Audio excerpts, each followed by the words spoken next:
In this video, we'll be looking at number lines for second grade. The TEK is 2.2F. This TEK asks the students to name the whole number that corresponds to a specific point on a number line. And this is different from the open number line that the students had previously worked on when they were comparing and ordering numbers. This is a number line that's going to have designated intervals. They're going to have more than one number already drawn on them.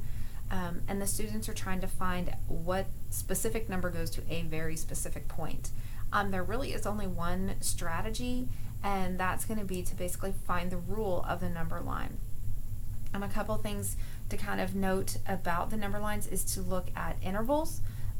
The intervals on the number line can really be any number, but we tend to kind of stick to sort of easier numbers for students to see the interval, things like 2, 3, 5, maybe 10, 20, 25s, 50s, 100s would probably be where the students would tend to see those number lines come across as far as what the interval could be. Make sure that students have practiced number lines that they're finding a number that is further, where they're basically adding on to the number line, or they're finding a number that's behind the given numbers, and so they're going to have to subtract to find that. So we have two examples that we're going to look at and kind of model.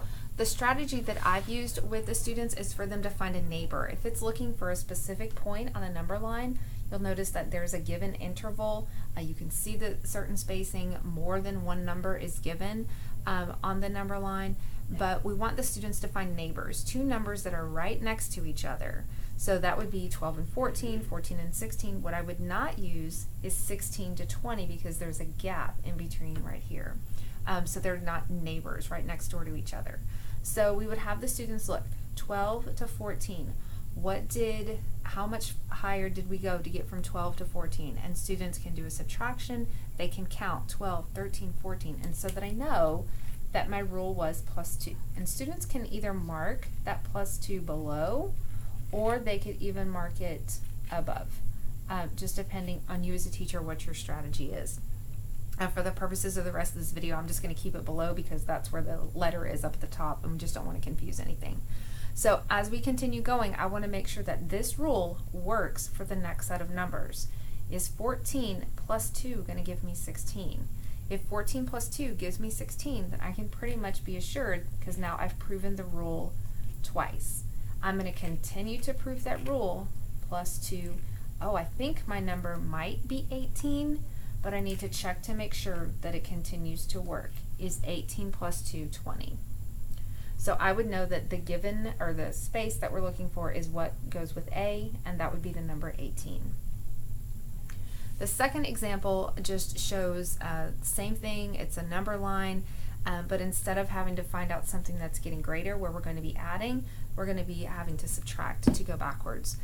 Again, we want the students to find neighbors, two numbers that are close to one another. They're right next to each other on this number line that's given.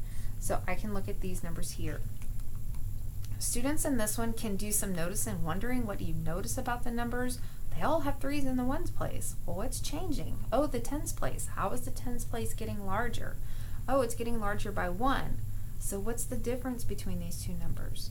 It's just 10.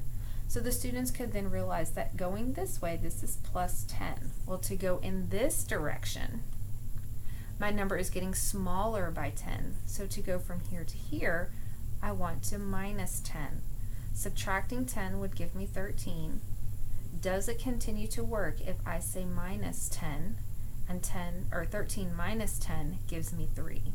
But I know that my rule, or my interval between these two numbers, is 10. If you have any questions on number lines, or you have any if you have any questions on number lines, you can either contact us or you can look at your instructional talk page.